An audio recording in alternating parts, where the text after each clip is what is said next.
السلام عليكم ورحمة الله وبركاته. اللهم صل وسلم وبارك على سيدنا ونبينا محمد.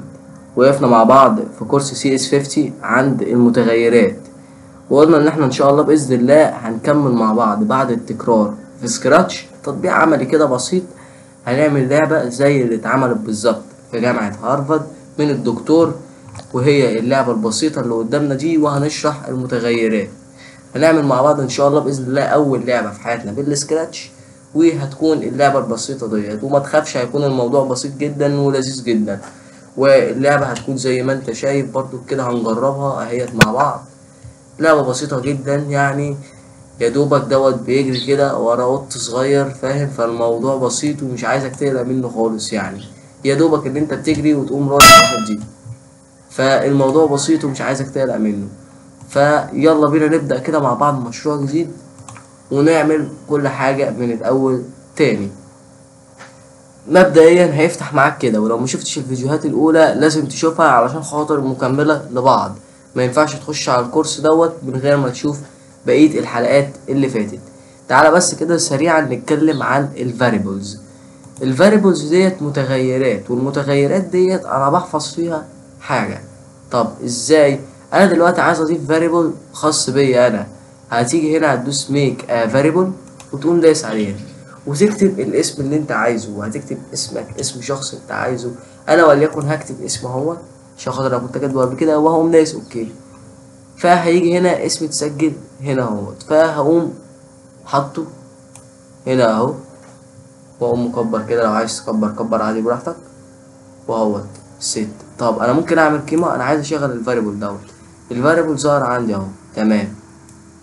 هقوم واخده كده علشان خاطر اشغله، واقول له ان انا عايزك تغير لي القيمه بتاعته بمقدار واحد. هقوم جايب تشينج غير، ومش عايزه يعمل الموضوع دوت مره واحده ويوقف، لا. هتيجي هنا في الكنترول زي ما خدنا، انا عايزه فوريفر يكرر الموضوع ده علشان خاطر يعمله معايا على طول من غير ما اقول له. ما هو مش كل مره هاجي ادوس على الزرار اقول له والنبي روح اعمل لي الموضوع دوت، ده شغلانه زرقاء كده. لا خلاص، اوتوماتيكي اعمل دوت منك لنفسك. كل ما اشغلك خلاص اعمل دوت منك لنفسك، فاهم حاجه؟ فهقوم جاي مركبها هنا كده، وهقوم جاي، ويلا بينا نشغل. الموضوع سهل جدا، بس ديت الزرار اللي انت هتشتغل بيه من هنا. تحدد من هنا الزرار اللي انت تدوس عليه عشان خاطر تشغل البرنامج بتاعك. بس انا مش بنصحك بيه يعني. خد الزرار دوت عشان خاطر دوت العلم الاخضر، وهتلاقي عندك فوق، تقوم دايس عليه ويبقى الموضوع خلص. فاهو هنقوم جاي مشغلين.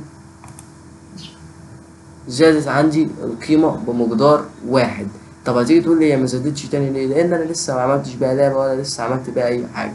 هو بس نفذ لي الامر ان هي هتزيد عندي بقيمة واحد. فتعالى بقى نعمل البرنامج بتاعنا. اول حاجة اعملها احذف القط دوت. فهتيجي معايا هنا كده عندك عند الصور، وتختار الصورة اللي انت نفسك فيها. وليكن انا اختار صورة الفضاء، امشي على نفس منهجية CS50، وهختار صورة الفضاء. تمام. وبعد كده هاجي من هنا واختار البت دوت اللي هيكون العدو بتاعي، وهصغر القيمة بتاعته يعني، وليكن هخليها على 30 عشان خاطر ما يكونش كبير اوي مني. فانا خليتها على 30. عايز انت برضو تسيبها زي ما هي براحتك، مفيش اي مشكلة. وهقوم جايب الشخصية اللي انا هلعب بيها اللي هي النانو.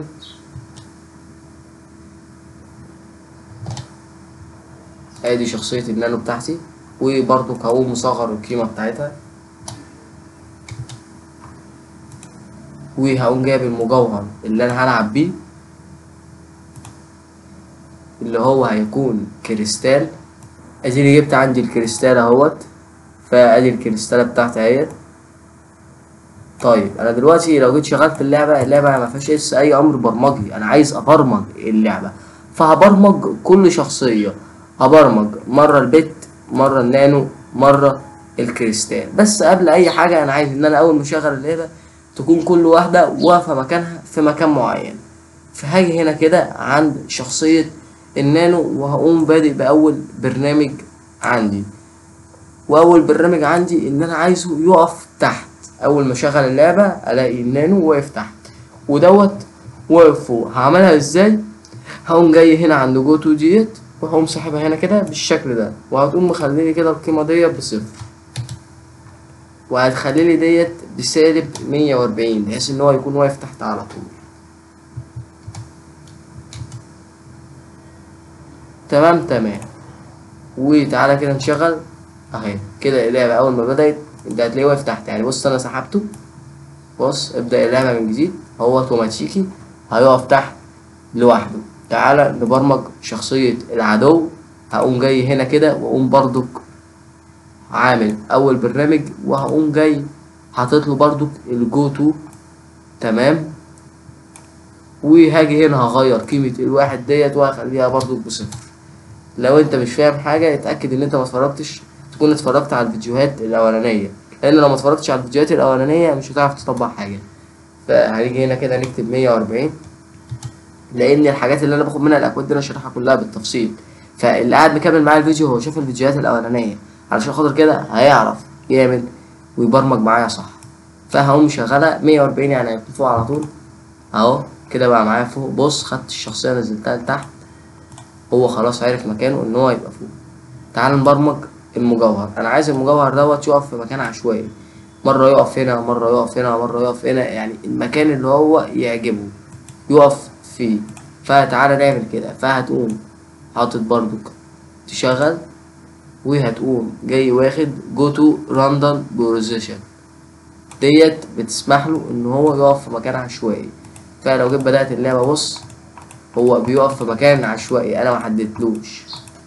تمام. بعد كده انا عايز ايه يا معلم؟ هقول لك تعالى بقى نبرمج النانو.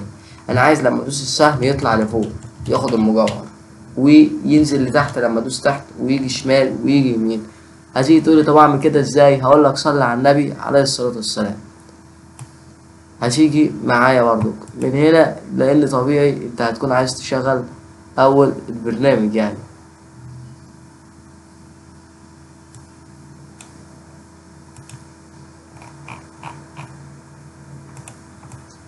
فهتيجي معايا هنا وتقوم جايب ديت وين سبيس ديت، وهتقوم جاي مختار من السبيس الاولى دوت اللي هو السهم عندك اللي بيطلع لفوق، وهتقوم جاي كده من هنا من عندك، وهتقوم جاي مختار دي،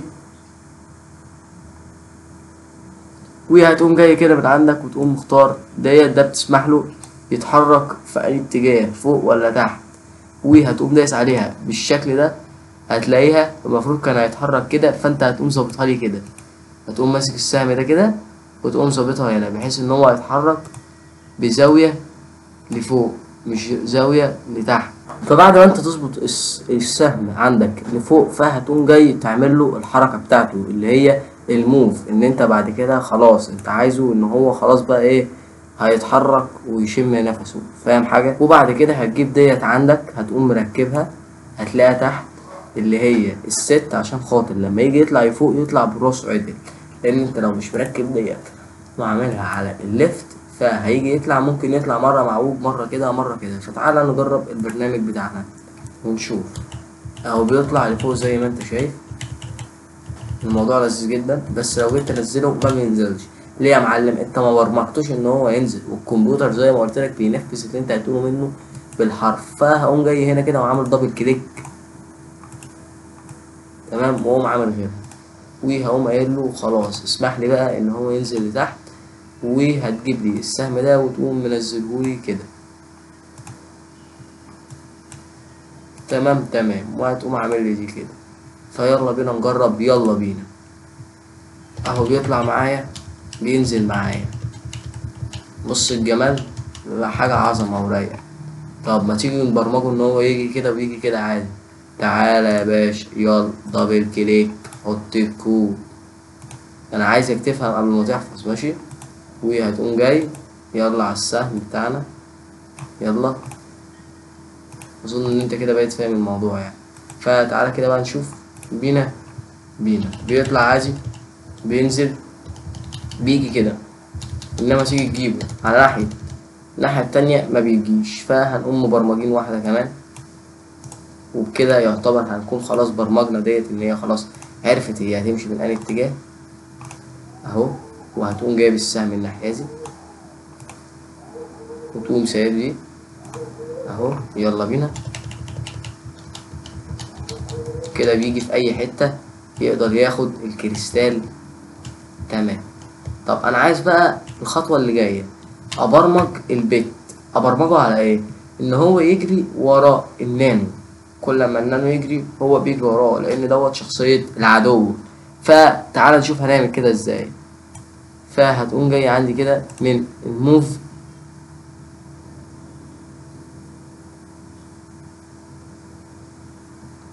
وهتقوم جاي مختار ديت بتسمح له ان هو يجري ورا الشخصية اللي انت عايزها. فانت هتختار ان هو يجري ورا النانو. فلو جيت تشغل البرنامج، طب ده ايه ده؟ طب افرض النانو جري، هفضل كل شوية انا عايزه يجري وراه. هقول لك لان انت شغلت البرنامج مره واحده، انت ما قلتش للكمبيوتر ان هو يكرر لك البرنامج. انا كنت مستنيك انت هتقول على فكره. فهتقوم جاي هنا كده عندك من الكنترول، وتقوم جاي فور ايفر. انا عايزه يكرر ده على طول، يفضل ماشي وراه على طول، ما يسيبش امه اهو. وهنقوم جايين دايسين. فلو انت جيت شغلت تاني، بص انا هجري، هو هيجري. تمام. بص حاجه رايقه وحاجه عظمه، احسن من بابجي. ماشي. فعايز برضو تتحكم في السرعه، بحيث ان انت تخليه يعني ما يبقاش سريع قوي ولا يبقى بطيء قوي. هتتحكم في السرعه جدا.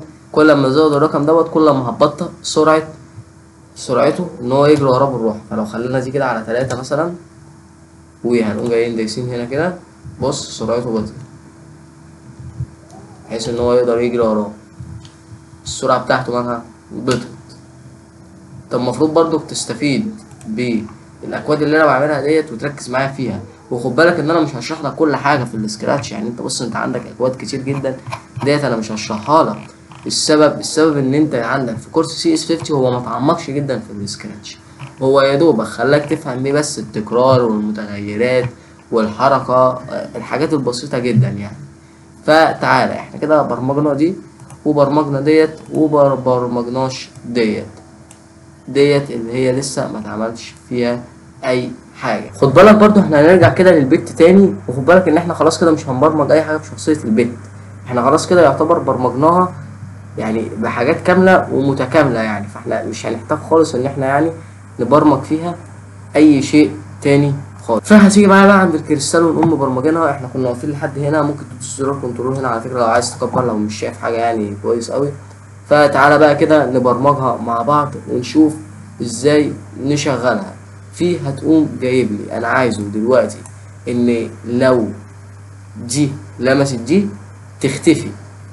تختفي وتروح في مكان تاني. يعني انا مش عايزها تختفي وخلاص، لا انا عايزها ان هي تختفي بس تروح في مكان تاني.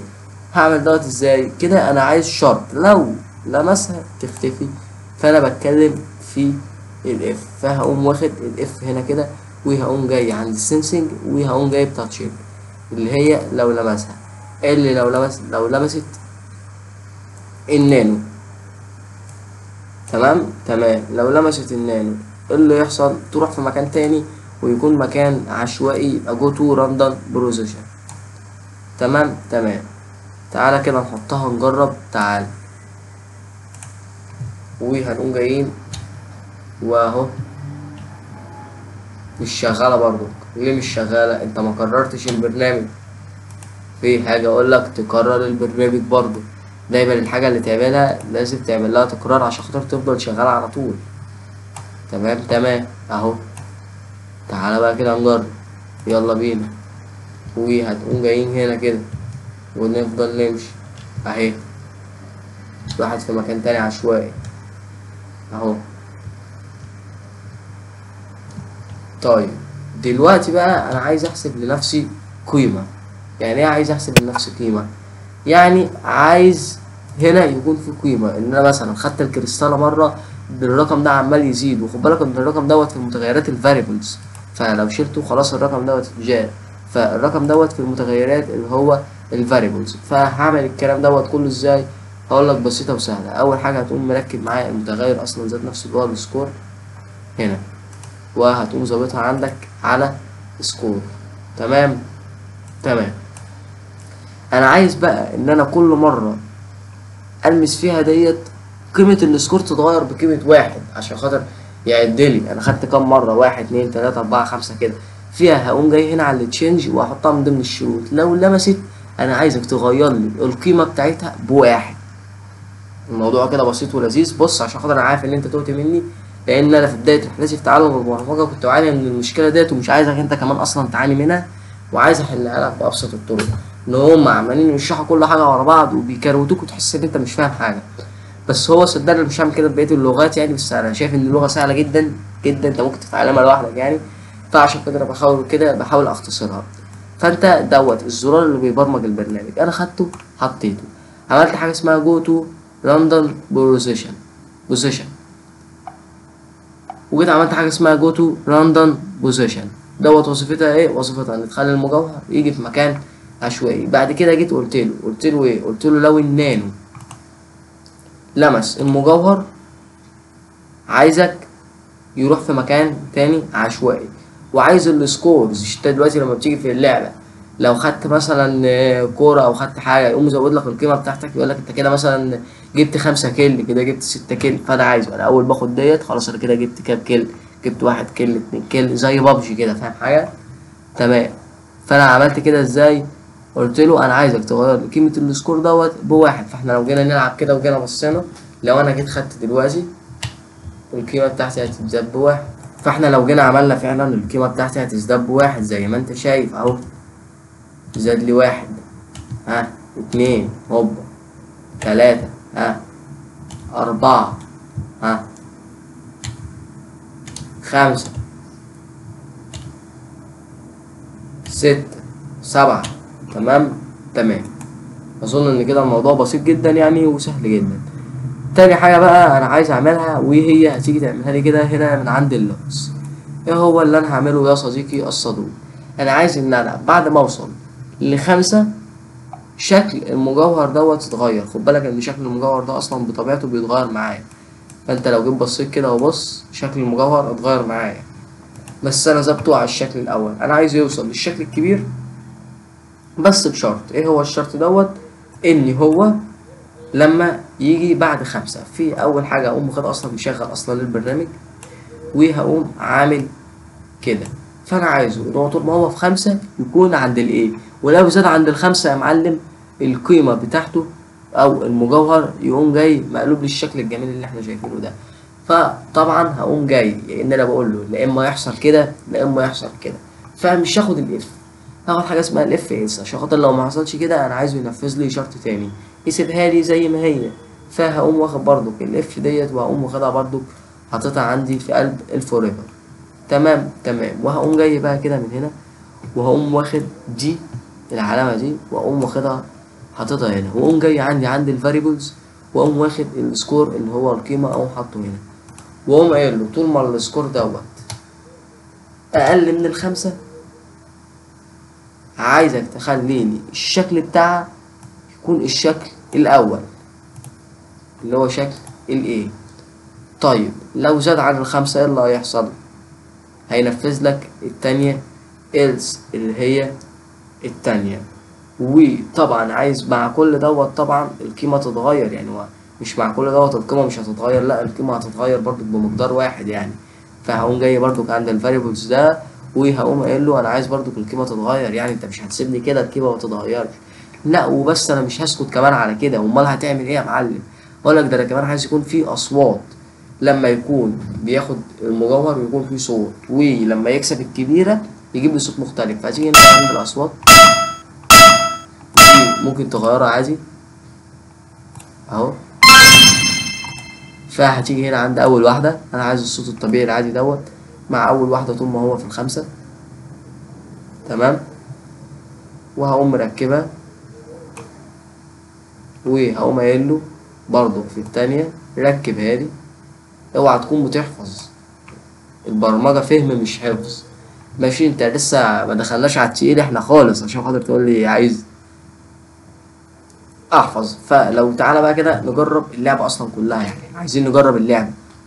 تعالى بقى كده نشوف. بسم الله بسم الله.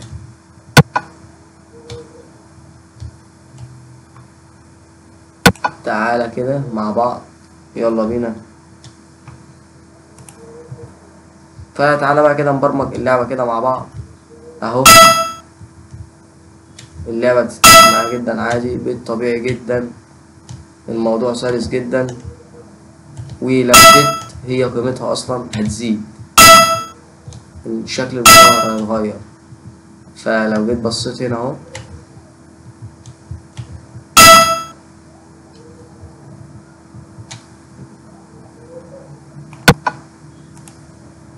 معلش هنغير الصوت دوت بس كده عشان خاطر انا لما جيت عند الستة ما جابليش برضو الصوت اللي انا عايزه. بص الكمبيوتر بينفذ كل حاجه وبدقه، انا نسيته كنت مخليها على نفس الصوت ده، فمعلش اظبط معايا الصوت ده.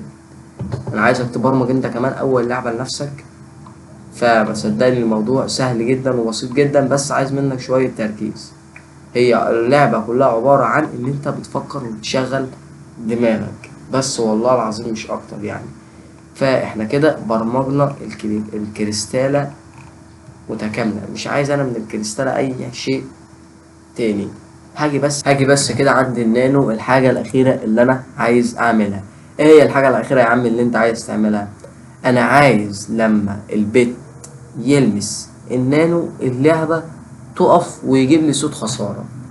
هتقولي ينفع أعمل الموضوع دوت؟ هقولك اه والله العظيم ينفع. هتقولي طب إزاي؟ طبعا دوت شرط. تمام. فهتقوم جاي واخده حاطه هنا وتقولي سينسنج أهو. مين يا عم اللي لمسني؟ لو البت لمسني ايه اللي هيحصل؟ انا عايز اللعبة تقف، بس قبل ما اللعبة تقف انا عايزه يجيب لي صوت الخسارة ان انا خسرت. بس الصوت دوت انت مش هتلاقي عندك هنا، فيه هتقوم تروح تعمل له اضافة من عندك هنا من الاصوات. تمام. فهروح انا ابحث انا عندي على الاصوات، وهتقوم واخده اهوت. هتلاقي عندك لوس، لو ما لقيتوش هتخش تبحث عنه هنا. مش سرعة عشان خاطر كنت مشغله، فاهم حاجة؟ فلو ما لقيتوش هتخش تبحث عنده هنا هيقوم ظاهر لك، وهتقوم جاي عندك كده عند الساوند الاصوات، وهتلاقيه بقى موجود عندك هنا اهوت اللوس اهو. تمام. فانا عايزه ان هو يجيب لي الصوت دوت لما يقوم لمسه. لا وايه كمان؟ انا عايزه كمان يختفي. هتقول لي ايه؟ اقول لك اه والله انا مش عايز كده وبس، لا انا عايزه كمان يختفي. وهنا هيكون في لعبة صايعة، اللي مركز معايا بس هو اللي هيفهمها، لان انا قلت ان انا عايزه كمان برضو يختفي. تمام. فهو هيخفيهولي ويختفي ويقف، يعني مش هيختفي وبس، لا انا عايزه يختفي ويقف برضو في نفس الوقت. فهقوم جاي هنا كده عند ستوب لما تنزل تحت، وهتقوم جاي مركبها، وهنقوم جايين عايزين الموضوع ده يتكرر على طول زي ما قلت لك، لان هو البرنامج مش هينفذ لك حاجه كده وخلاص. فاهو، وهنقوم جايين مركبينها هنا. وتعالى كده بقى نشغل، نقوم بقى جايين مشغلين بسم الله. هتقول لي ايه ده؟ فين النانو؟ هقول لك انت عملت له اخفاء. هتقول لي طب كده ايه الحل يعني؟ هو مفيش حل؟ اقول لك في حل. يبقى انا كده المفروض في الاول اقول له ان انا كل لما ابتدي اللعبه انا عايز النانو اصلا يظهر لي، علشان خاطر لما يخفيه يقوم مرجعه لي تاني، صح ولا لا؟ فانا عايزه في الاول خالص كده يقوم ظاهرهولي. فهقوم جاي هنا كده عندي في اللوكس، وهقوم جاي نازل لتحت، وهقوم واخد الاختيار دوت اللي هو بيسمح لي ان انا في الاول خالص اللعبه تظهر لي اللي هو الشو دوت. فهنيجي نقوم بادئين مع بعض اهو. انا عايزه يلمسني وانت هتشوف بنفسك الموضوع. فجاب لي موضوع الخساره. فلو جيت بدات اللعبه من الاول، لا الموضوع منطقي جدا كده. لو لمسني انا هخسر، واللعبه هتعيد معايا من الاول وانا هختفي. فانا وظيفتي ان انا اخد المغامره كده. اللعبه منطقيه معاكم، ممكن تكبر كمان لو عايز. خلاص كده انا اعتبر برمجت شخصيه اللعبه كلها. فهقوم جاي اجري زي ما انت شايف. اظن ان انت لو ماشي معاها خطوات عمليه هتلاقي نفسك انت اصلا عملتها لوحدك. طبعا انت بقى هتقعد انت بقى عندك كده، انا عايزك انت تقعد تجرب. يعني ايه هقعد اجرب؟ يعني دوت مشروع عندك كده هيتحفظ اصلا بالاكواد بتاعته، ممكن ترجع له في اي وقت لو انت مثلا في كود نسيت وظيفته. فانصحك ان انت تعمل المشروع دوت حفظ، بس تكون فاهم مش حافظ. وبعد كده جرب بقى انت تعمل لعبة لوحدك، يعني جرب ان انت تختار صورة تانية مثلا كده، مثلا تختار عندك بص الصور مليانة كتير اهيت، وتجرب ان انت تعمل مشروع حقيقي بنفسك. تمام.